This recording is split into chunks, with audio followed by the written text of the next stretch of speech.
fuerza. Venezuela amanece en unidad, porque la fuerza es la unión. La fuerza es la unión, la fuerza es la unión, te digo. Venga toda Venezuela a organizarse. La fuerza es la unión, la fuerza es la unión. Y a poner tu granito de arena, dale por Venezuela. Actívate, en la unión está la fuerza. Por eso te digo que la fuerza es la unión. Muy buenos días, Venezuela. Bienvenidos todos a este su espacio. La Fuerza de la Unión, una tribuna abierta de la sociedad democrática venezolana para compartir con todos ustedes, más allá de cualquier distingo puntual, partidista o ideológico, para desde allá transmitir ese programa que le sale tan caro al Estado venezolano. La producción del programa de Diosdado Cabello es una carga más para el Estado venezolano. No estoy diciendo ninguna cosa que no se vea todos los miércoles en la pantalla, aquel poco de militares dentro del público, etcétera, etcétera, funcionarios públicos, tal. Bueno, ayer ese show se produjo en Maracaibo. Para hoy están convocadas dos manifestaciones en el Zulia, una desde hace bastante tiempo convocada por la oposición en protesta por la situación que se vive en ese estado, y otra convocada más recientemente por el mismo Diosdado Cabello, supuestamente para protestar contra el FMI, imagínate tú. En Caracas también va a haber dos movilizaciones. La oposición convocó para la Plaza Sucre, allá en los Dos Caminos, cerca del Centro Comercial Milenio, un acto de solidaridad con la población del estado Zulia. Y el gobierno va a movilizar los empleados públicos que puedan llevar arreados a una supuesta movilización también contra el FMI, contra el injerencismo, contra San Nicolás, quién sabe contra quién Carrizo. Ellos hablan de cualquier cosa menos de la situación dramática que está viviendo el pueblo venezolano. Tenemos en línea a una persona que tiene conocimiento profundo de lo que ocurre en el Zulia, desde una perspectiva, por cierto, amplia, no banderiza. Él no es un actor político, él es el subdirector del diario Panorama, medio de comunicación emblemático de el Zulia. Me refiero al colega periodista Heiler Morales, a quien le vamos a preguntar precisamente eso. ¿Cómo se siente después de tanto olvido que por fin los actores políticos hayan puesto al Zulia en el centro de sus agendas? Muy buenos días, Heiler, te escuchamos. Buenos días, Chu. Saludos a toda tu audiencia y gracias por la invitación. Y pues sí, como tú lo has descrito, la agenda política de Venezuela, al menos por el día de hoy, y eso es lo que públicamente todo el país conoce, tiene al Zulia como el primer punto. Después de varios meses de esta situación dramática que hemos descrito en otras oportunidades, con los problemas en los servicios públicos que el país conoce hartamente, pero que vivimos los zulianos, pues hoy la oposición, como tú decías, anunció una movilización en Caracas y el chavismo la hará en el Zulia. El chavismo, bueno, una estrategia un poco reactiva, como ha venido sucediendo en lo que tiene que ver con movilización de calle en los últimos años, pues se montó en esta movilización hoy acá.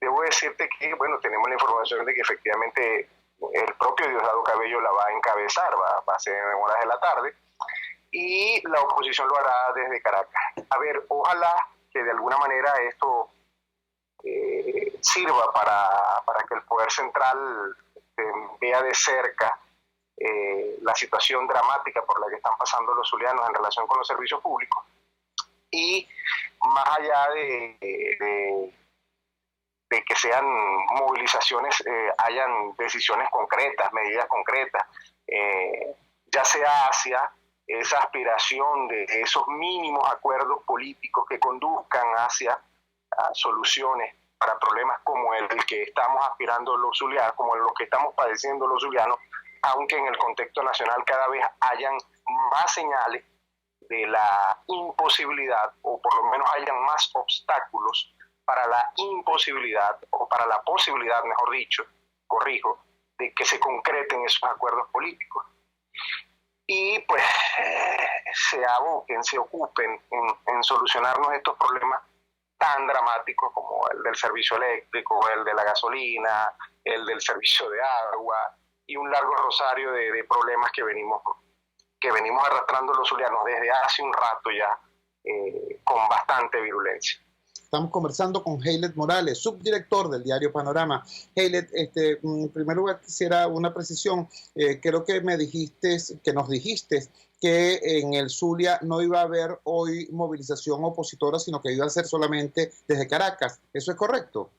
La movilización opositora, tengo entendido, es en Caracas, en respaldo al Zulia. La del Zulia, la que se va a realizar acá, va a ser solamente del oficialismo.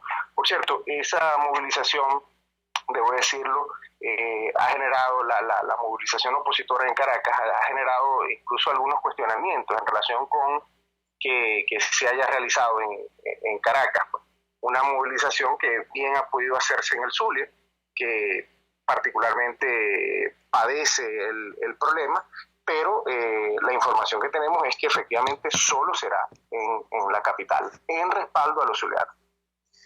Bueno, si es así, es ciertamente complejo y es entendible entonces la molestia que puede haber en el Zulia a propósito de esto. Finalmente, Heilet, estamos conversando con Heilet Morales, el subdirector del diario Panorama de Maracaibo.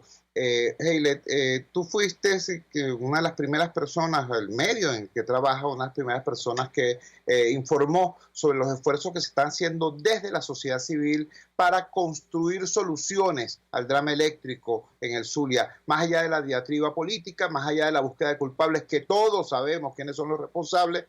Hay un esfuerzo encomiable por los técnicos y por la sociedad zuliana para montar una suerte de carpeta con las soluciones en mano que podrían paliar al menos de manera importante la crisis eléctrica en el estado Zulia. Entiendo que una importante cantidad de expertos, de técnicos zulianos han participado en la construcción de estas soluciones, y después que conversamos tú y yo, hubo incluso una rueda de prensa de la sociedad civil zuliana haciendo este planteamiento. ¿Ha habido algún avance en esta situación? Este súbito interés de los actores políticos por el Zulia sería aprovechable para reforzar esta solicitud hecha por la sociedad zuliana.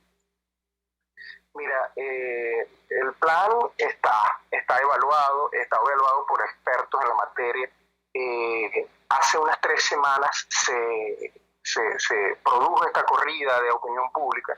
De hecho, tuvo eco en organizaciones, en encuentros, digamos, de ONG como la Organización Diálogo Social en Caracas, que de alguna manera también se mostró a favor, e incluso realizaron una rueda de prensa en esa dirección para apoyar las mociones de acuerdos parciales, entre los cuales está el del Zulia. Yo diría que el acuerdo parcial del Zulia, el acuerdo parcial que se pueda producir en favor de los zulianos, es una urgencia. Es una urgencia de primer orden. Pero yo debo decirte, Chugo, que no conozco de avances aguas abajo, más allá de la posición de apoyo que ante la opinión pública han hecho ONG y de los trabajos que se han presentado con posibilidades de éxito en el mediano plazo. Más bien todo lo contrario, hemos visto señales. No quisiera yo mezclar lo político, lo politiquero con este tipo de temas, pero hemos visto señales contradictorias, hemos visto señales que nada favorecen a la posibilidad de que se avance en un acuerdo político, al menos que tras bastidores se estén produciendo encuentros que desconocemos, porque lo que hemos visto ante la opinión pública son señales completamente contradictorias. Ya el chavismo va a cumplir un mes en su retorno a la Asamblea Nacional, que podría ser un espacio para concitar estos acuerdos, y lo que vemos es diatriba, cuestionamientos van, cuestionamientos vienen. Entendemos perfectamente el foro político que significa la Asamblea Nacional, pero no hay señales en concreto de avance de no solo este acuerdo parcial, sino de ningún otro acuerdo parcial, más allá del que nos interesa sobremanera a los zulianos. Heilet, te agradecemos vivamente que nos hayas dado estos minutos, esta madrugada del jueves 24 de octubre. Un gran abrazo y muy pendientes de lo que ocurra hoy, tanto en Zulia como en Caracas, a propósito de este tema. Buenos días. Seguro, gracias, Chugo. Feliz día a tu audiencia. Era Heilet Morales, él es subdirector del diario Panorama, dándonos esta visual de la situación en ese importantísimo estado del occidente del país. Hoy es 24 de octubre, hoy se cumple un nuevo aniversario del natalicio de Rafael Urdaneta, es el día de la zulianidad. Rafael Urdaneta fue de los altos jefes militares de la República quien estuvo con más cercanía y con más fidelidad al lado de Simón Bolívar. Por supuesto, junto en esa cercanía espiritual y física, junto con Antonio José de Sucre, pero repito, hasta el final de sus días estuvo Rafael Urdaneta con probada fidelidad y cercanía al libertador Simón Bolívar. Como el libertador Simón Bolívar, Rafael Urdaneta murió pobre, habiendo sido un altísimo jefe militar, un héroe de la independencia, un hombre que llegó a tener una gran preponderancia en la situación política y militar de nuestro país, murió pobre. Él jamás tuvo en sus manos el control de minas de oro, ni el control de la importación de alimentos, ni el control del contrabando de gasolina. No, eso no existía en ese tiempo, ¿no?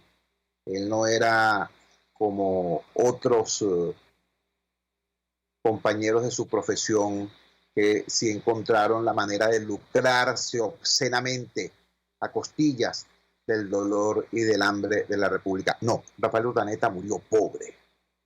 Hoy es un nuevo aniversario de su nacimiento, hoy es en consecuencia Día de la Zulianidad y hoy Venezuela tiene en su mente y en su corazón el drama de los zulianos. A propósito de esto, escuchamos a Heilet Morales. Vamos a la siguiente pausa comercial y ya regresamos con muchísimo más de La Fuerza.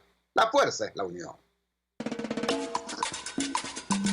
Usted escucha Unidad, la fuerza es la unión, con Chuo Torrealba por RCR 750 AM. Sintonícenos a través de Periscope, @RCR750, la radio que se ve. Los temas de actualidad más relevantes son expuestos a la luz de La Linterna. Diego Bautista Urmanica le invita a formar parte de este ameno espacio de charla y análisis con una buena taza de café y al son de buena música. La Linterna, de lunes a viernes, a partir de las 2 de la tarde, por RCR 750 AM. Este y todos los domingos, conversaciones con Gustavo Trías. Crónicas, testimonios, anécdotas, cuentos de programas de radio y televisión de otros tiempos, de sitios de diversión en todo el mundo, compositores, políticos, artistas de cine famosos, todos tienen historias, todos los domingos a las 9 de la mañana, historias bien contadas.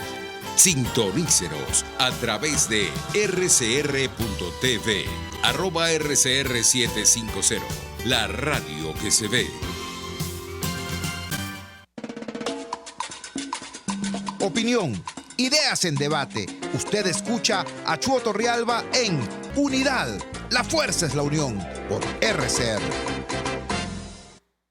Regresamos a La Fuerza es la Unión. Entiéndase, lo que le están haciendo al Zulia es extremadamente grave. Están prácticamente asesinando a una región, asesinando a la segunda ciudad más importante del país, la primera por población, como es la ciudad de Maracaibo. Yo lo he dicho antes, lo reitero ahora, si le están haciendo esto a Maracaibo, todos los demás estados del país, todas las demás poblaciones del país tienen que estar prácticamente haciendo su testamento, porque si le hacen esto a Maracaibo, imagínate tú que no le harán a cualquier otra población. Y por cierto, quienes piensan que Caracas está eternamente protegida por una cúpula de demagogia, bueno, les digo que no es así tampoco. poco a poco se están resintiendo los ya deteriorados servicios públicos en la ciudad capital, y ciertamente hay temas claves que aún no se expresan con la misma rudeza que en el interior del país. Por ejemplo, el tema del abastecimiento de gasolina. Sin embargo, repito, ya hay apagones en Caracas sistemáticos en diversas zonas de la ciudad prácticamente a diario, para que tengamos una idea de cómo esta situación va a terminar copando a todo el país. Tenemos en línea a otro periodista del estado Zulia, una persona que nos ha estado informando reiteradamente acá en la Fuerza de la Unión cuál es el estado de la situación en el occidente del país, un colega, debo decirlo, que ha asumido incluso severos riesgos personales para seguir en esta dura tarea de informar, y sin embargo ha estado allí siempre al pie del cañón, como decimos. Me refiero a Lenín Danieri. Lenín, gracias por atender nuestra llamada madrugadora. Por favor, dinos cuál es el panorama de Maracaibo en esta madrugada del 24 de octubre del 2019. Conversamos con Heiler Morales y él, al parecer, no tenía clara la información sobre la marcha opositora hoy en Maracaibo. ¿Está confirmada esta actividad? Sí, Chulo, buenos días. Saludos a ti, a toda la audiencia. Muy feliz día. De hecho, a partir de las 9 de la mañana se van a concentrar en la Plaza Urdaneta. Esto está relativamente en el casco central de la ciudad de Maracaibo.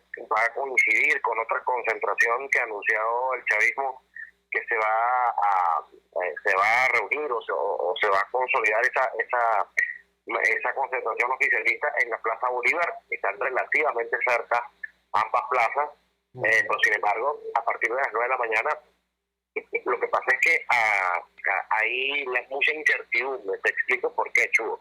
En las últimas concentraciones o en las últimas manifestaciones acá en el Zulia, la fuerza, o por lo menos el aforo de ciudadanos protestando no ha sido grande, porque muchos o están durmiendo porque pasaron toda la noche sin electricidad, o porque están buscando agua, o porque están haciendo cola para la gasolina, o porque están buscando comida.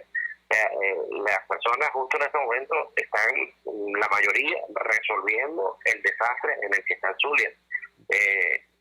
Que digo yo, la parte de la gasolina es sumamente grave. Aquí se han presentado hasta golpizas en las estaciones de servicios por el tema de la gasolina. El margen de espera es hasta de 8 horas a 2 días.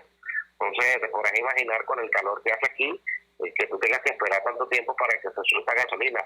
Vamos a ver, aunque hay mucha, como te decía, mucha incertidumbre, es posible que la concentración del día de hoy, yo tengo mis dudas. Yo espero que es posible que no tenga tanto aforo, porque, como te digo, o sea, la mayoría de las personas están buscando cómo resolver, Chugo, y la situación está bastante difícil. O sea, describírtelo por radio, ojalá pudiera hacerlo, ¿no? Pero es algo sumamente complejo vivir aquí en el Zulia, y es que por algo nosotros encabezamos las estadísticas de calamidades generales, tema de desnutrición, mortalidad infantil, mortalidad materna, mortalidad por la desnutrición, en cuanto a enfermedades también.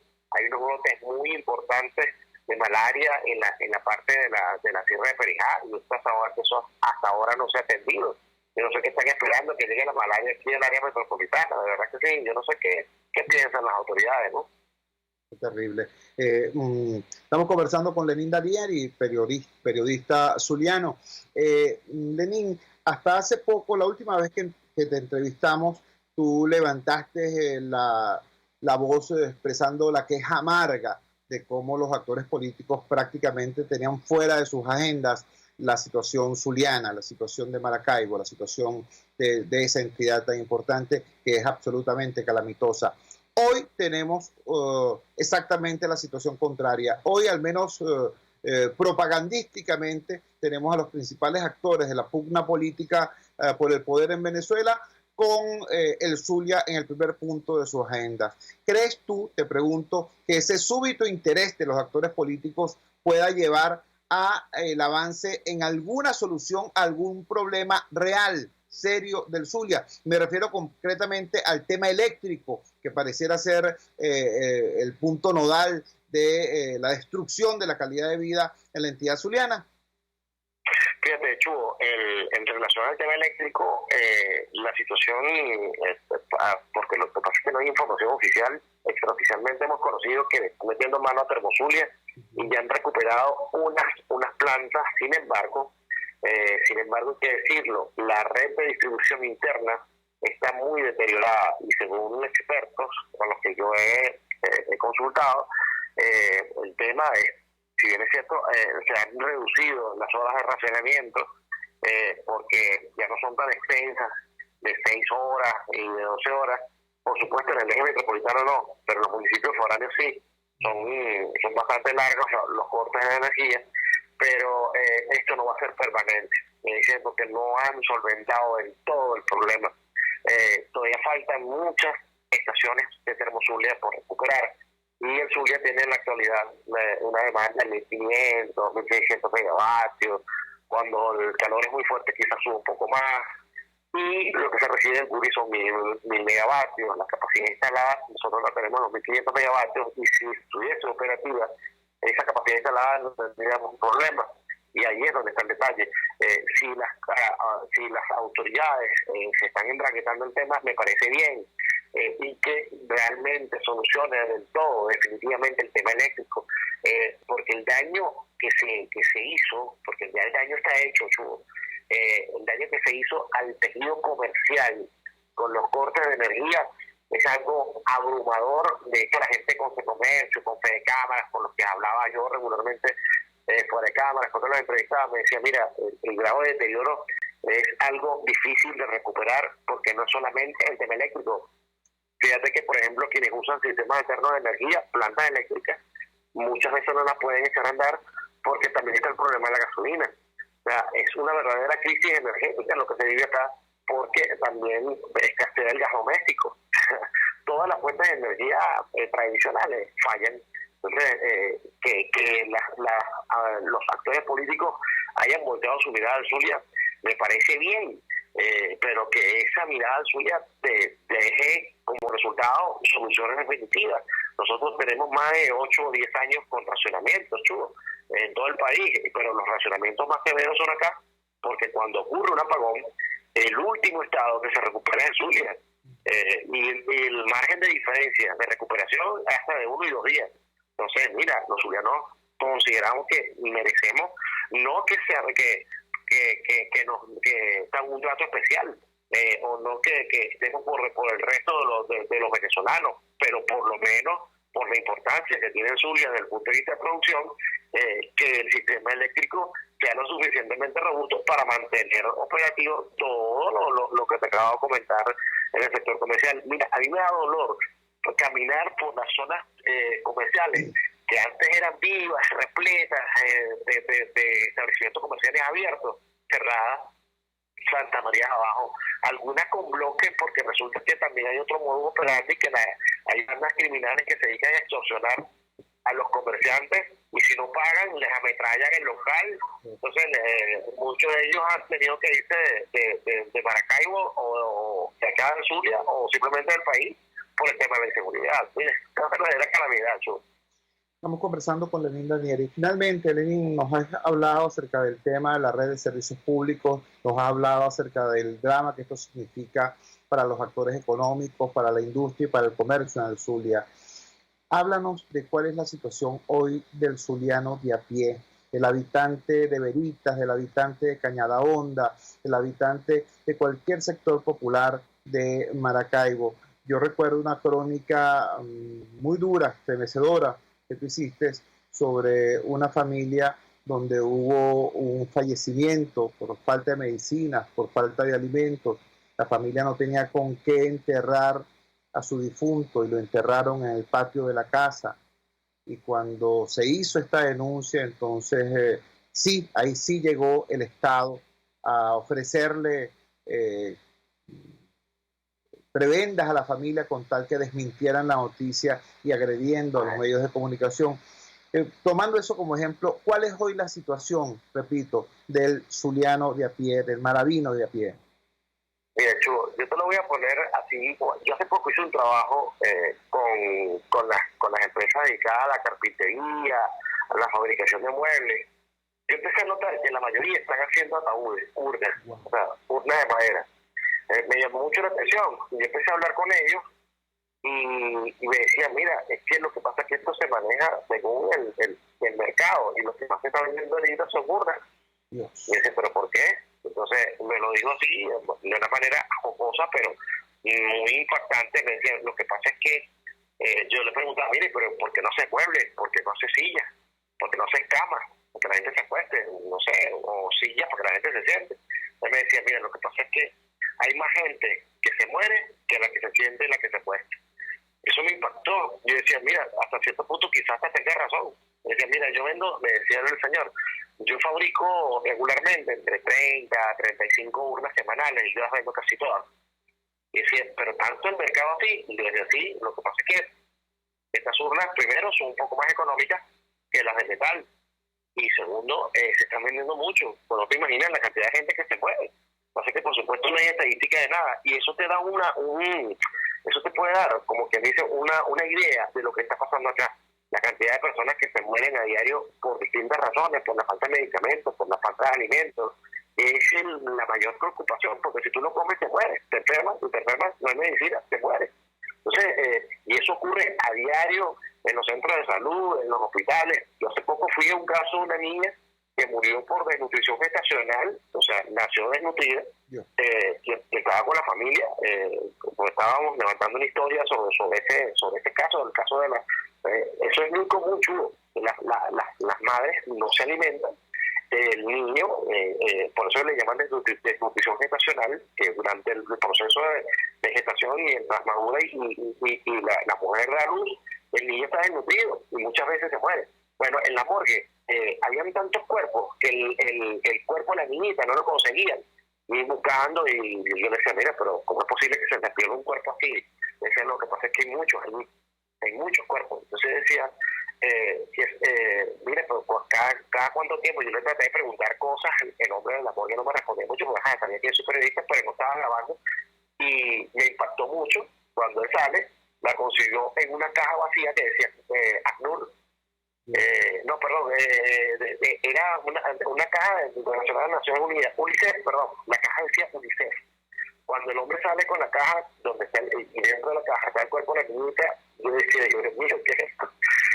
Y es algo que no te imaginas la cantidad de veces que ocurre, que los cuerpos se refunden o se pierden en la cantidad de cuerpos que hay en las medicaturas forenses, y hablo de cuerpos de niños, que son los que más se están muriendo justo en este instante, precisamente por el tema de las brunas. Hace poco el Comité de Derechos Humanos del Estado Sur y el CODE hizo un estudio alarmante y muy preocupante.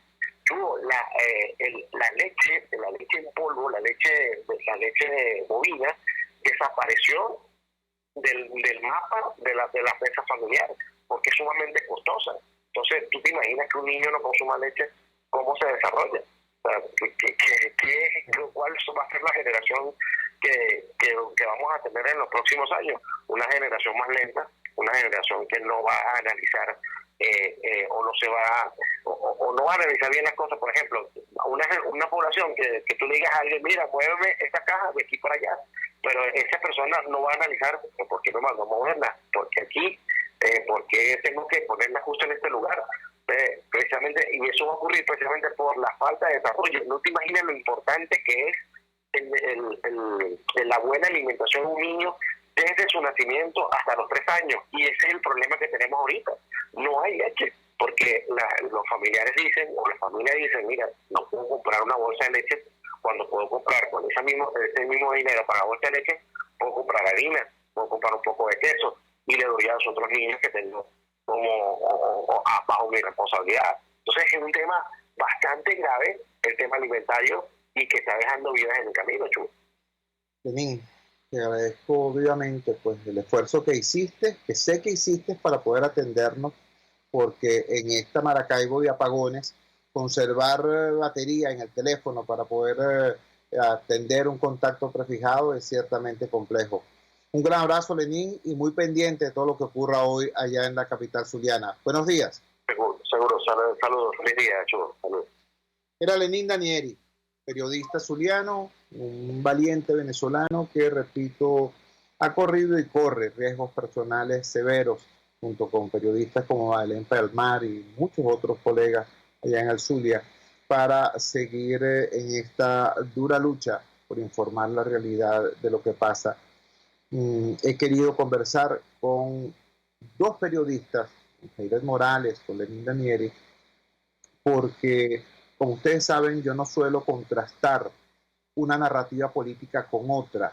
O sea, mi interés no es ser una ventana más o un espacio más para la diatriba política convencional.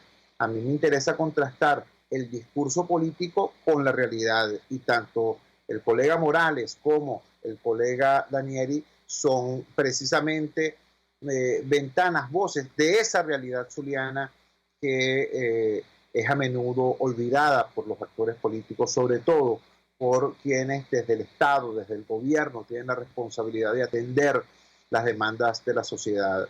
Cuando yo escucho a Lenín Danieri diciéndome que las fábricas de muebles ya no hacen mesas, ya no hacen sillas, ya no hacen juegos de recibo, porque están haciendo urnas, porque es lo que más se vende, y porque las urnas de madera hechas en las carpinterías son mucho más económicas que las urnas de metal que suelen ser ofrecidas en los comercios de ese ramo. No puedo dejar de estremecerme pues, cuando escucho a Lenín Danieri diciéndome cómo los niños están cayendo como moscas, víctimas de cualquier enfermedad oportunista que sale como consecuencia de la primera enfermedad central que hay allí, que es el hambre. Caramba, no puedo menos que estremecerme. Yo celebro, sí, como Lenín Danieri, como Heilet Morales, yo celebro que hoy los actores políticos tengan al Zulia en su boca hoy. Hoy es el día del natalicio de Rafael Urdaneta, hoy es el día de la zulianidad, y hoy tanto gobierno como oposición tienen convocadas importantes actividades en Maracaibo y en Caracas a propósito de este tema. Yo sí les diría lo siguiente, con mucho respeto, sobre todo a mis compañeros de oposición, muchísimo respeto.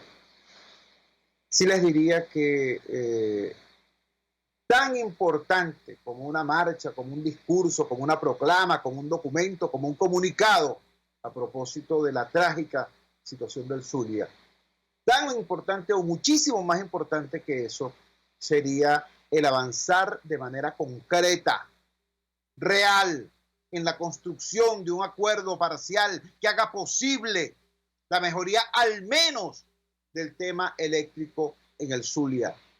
Y eso, hago hincapié en eso, porque eso es posible. Porque la sociedad civil zuliana en rueda de prensa demostró que existe un estudio que permite en menos de 6 meses optimizar la generación termoeléctrica en el Zulia.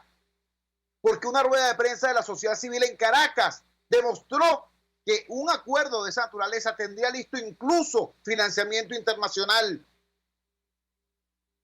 Todo eso depende apenas de dos cosas. Por un lado, que el gobierno, el régimen del señor Maduro Moros lo solicite. En segundo lugar, que la Asamblea Nacional, dirigida mayoritariamente por la oposición, lo apruebe. Que se pongan de acuerdo, Dios mío, en función de esto, que literalmente salvaría vidas. Que se van a seguir cayendo a golpes por el tema del poder. Claro que lo hagan. Yo creo que además es importante que lo hagan, que la lucha por el poder siga su curso y que consiga un resultado concreto, y ese resultado sea el cambio político urgente que necesita el país, y que se produzca el relevo del señor Maduro Moros y venga un gobierno de unidad nacional. Yo creo que eso es importantísimo. Pero no podemos congelar todo a la expectativa de que eso se produzca. Está muriendo gente hoy en el Zulia, y hoy hay la posibilidad de resolver ese problema, concretamente el tema eléctrico. ¿Por qué no hacerlo? Por eso digo, muy buenos los discursos, muy buenas las proclamas, muy buenas las marchas y los actos y los eventos, pero ahí hay un mecanismo concreto para paliar el dolor del pueblo zuliano, porque el pueblo zuliano ni es rehén del gobierno, ni es un daño colateral, ni puede ser asumido como un daño colateral por la oposición. No, son seres humanos, hermanos. Ya escucharon ustedes los terribles testimonios de Lenín Daniel, particularmente. Entonces, desde esa perspectiva, una vez más, saludamos el que los actores políticos hayan recordado que el Zulia existe.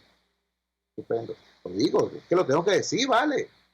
Aquí se dio una situación insólita. El diputado Juan Pablo Guanipa, hoy perseguido por el régimen, le quitaron nuevamente de manera irregular la inmunidad parlamentaria. Hoy en la clandestinidad, toda mi solidaridad hacia Juan Pablo Guanipa, toda. Ahora, pero yo tengo que decirlo también, vale, Juan Pablo Guanipa fue electo gobernador del Zulia. Electo por el pueblo zuliano. El pueblo zuliano derrotó con el voto, que es el arma del hombre libre, al gobierno. Y Juan Pablo Guanipa no asumió la gobernación del Zulia porque no quería ir a la Asamblea Nacional Constituyente a decir esto, lo aquello, lo otro, X. Mucho respeto. Yo no estoy aquí para censurar ni cuestionar a nadie.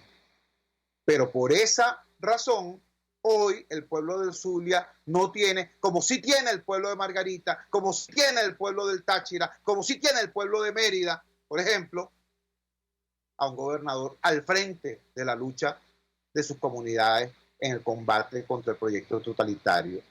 ¿Entiendes? Por el contrario, que tenemos a un señor llamado Prieto, ¿no? El mismo que estuvo ayer junto con Diosdado Cabello en su show, bueno, haciendo y deshaciendo y profundizando el hueco horroroso donde están sepultando el alma zuliana.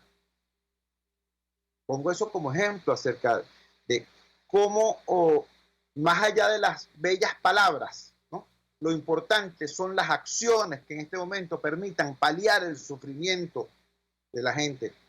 El tema del Zulia es, repito, extremadamente doloroso y es un anuncio de lo que estos tipos son capaces de hacerle a cualquier otra entidad, a cualquier otra población. Recuerden, el Zulia es nada más y nada menos que la fuente energética más importante del país, el productor de plátanos más importante del país, el productor de leche y carne más importante del país, y miren ustedes lo que están haciendo estos vándalos con el Zulia. Entonces, bueno, nuestra palabra de solidaridad y de respeto a los zulianos.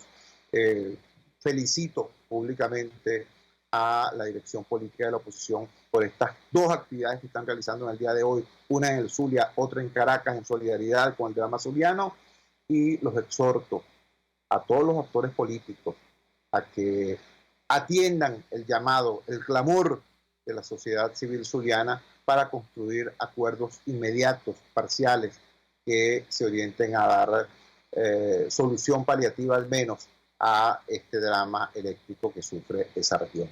Vamos a la siguiente pausa comercial y ya regresamos con muchísimo más de La Fuerza. La fuerza es la unión. Les estamos presentando Unidad, la fuerza es la unión, solo por RCR 750 AM. Puedes seguirnos en nuestras redes sociales. En Twitter, @RCR750, la radio que se ve. Los temas de actualidad más relevantes son expuestos a la luz de La Linterna. Diego Bautista Urmanica le invita a formar parte de este ameno espacio de charla y análisis con una buena taza de café y al son de buena música. La Linterna, de lunes a viernes, a partir de las 2 de la tarde, por RCR 750 AM. RCR 750 AM, porque lo bueno une. Les estamos presentando Unidad, la fuerza es la unión, solo por RCR 750 AM.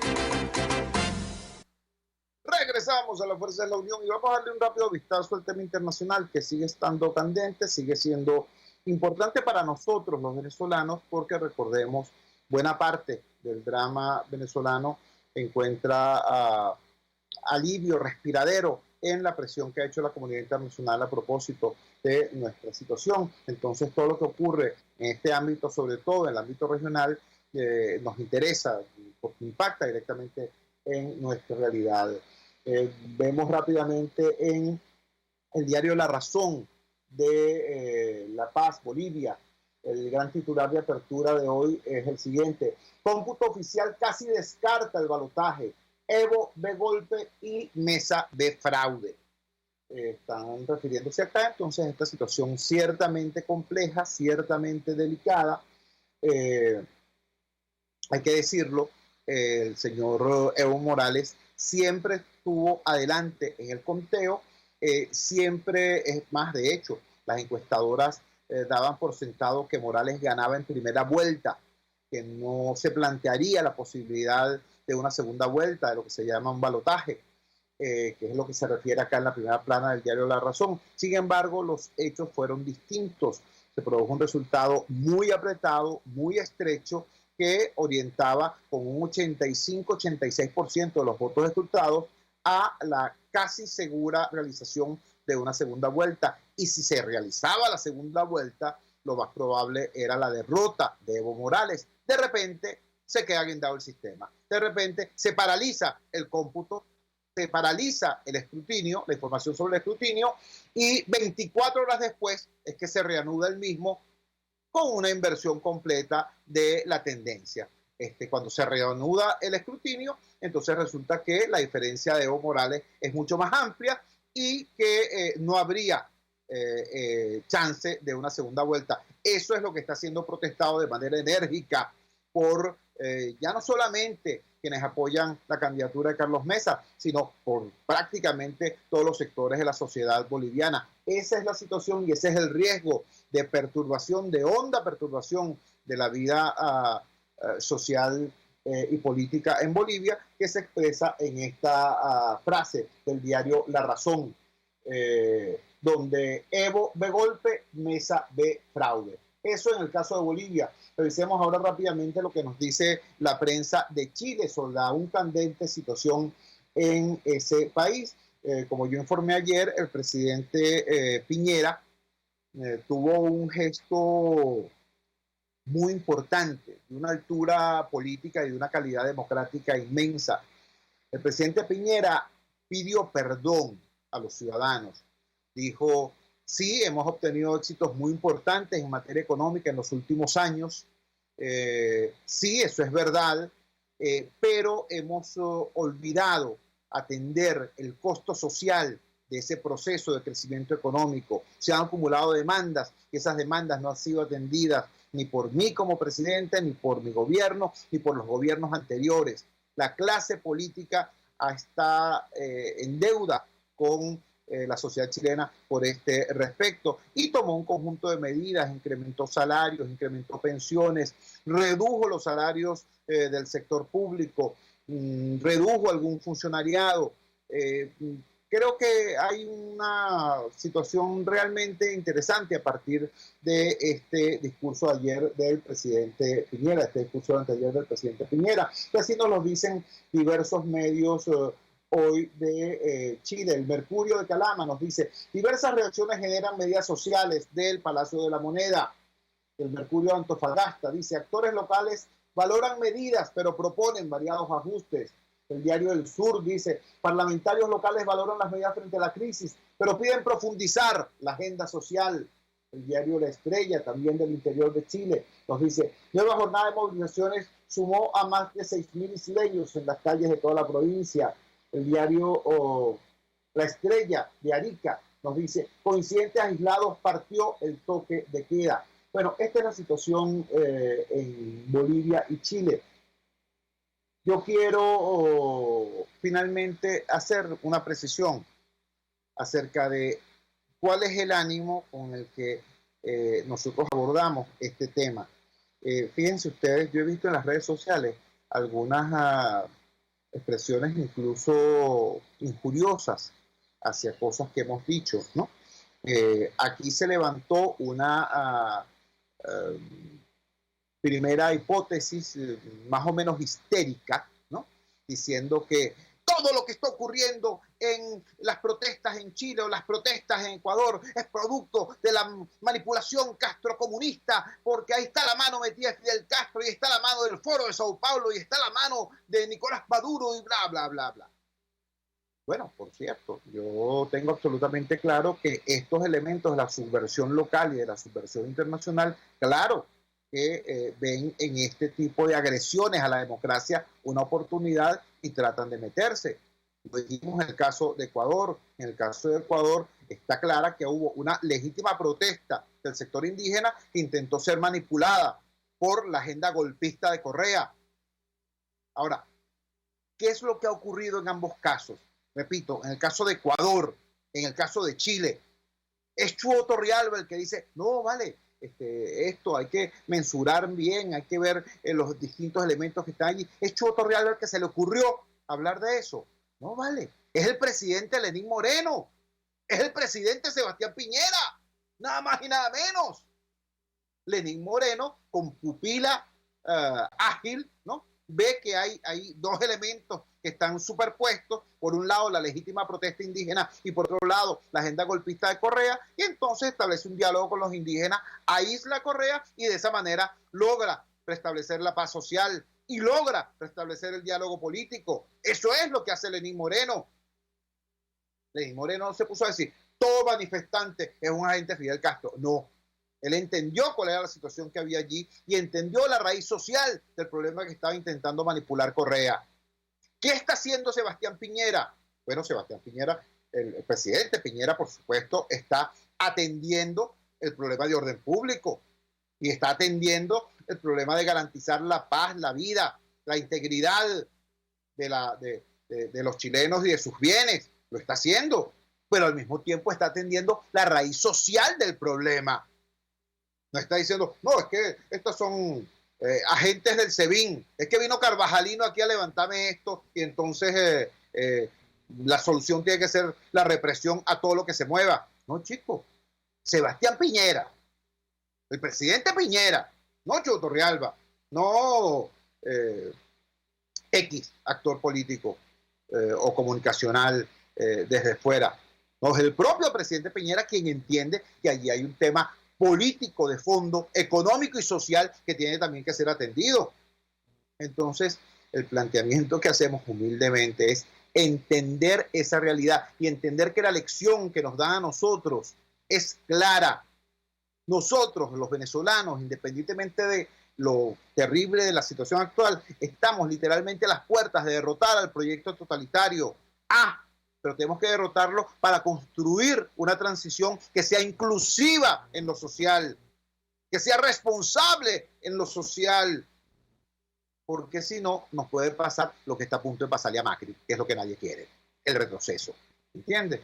Bueno, de eso se trata. Trabajamos para ustedes en la Dirección General de la emisora, Jaime Nestares, al frente de los controles estuvo César Arteaga. Habló para ustedes su amigo, comunicador popular, activista social, ciudadano en lucha por la democracia y por la libertad, Jesús Chuo Torrealba. Ahora más que nunca, fuerza Venezuela, porque la fuerza es la unión. RCR presentó Unidad, la fuerza es la unión, con Chuo Torrealba, solo por RCR 750 AM.